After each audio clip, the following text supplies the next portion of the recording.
அம்மா இல்ல அப்பனும் இல்ல ஆறுதல் சொல்ல ஆளில்ல ஆசைப்பட்ட வாழ்வும் ஒண்ணு அவளுக்கு இங்கே சேரல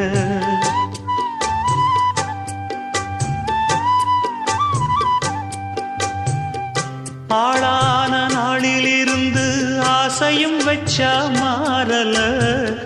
அந்த கதை பாதியில் முடிஞ்சு போனதையா தேரல பச்சை மண்ணு ஒன்னால பல பழி சுமந்தா தன்னால பாவம் பழி முன்னால வந்து படருதையா தன்னால கஷ்டத்தை மட்டும் தூக்கி சுமக்கும் கண்ணீவதா சின்ன மகதா உத்தமிரத்தினந்தா இங்கே மானமுள்ள பொண்ணு ஒண்ண மனந்துடிக்க விட்டாக மறுதலிக்க வச்சா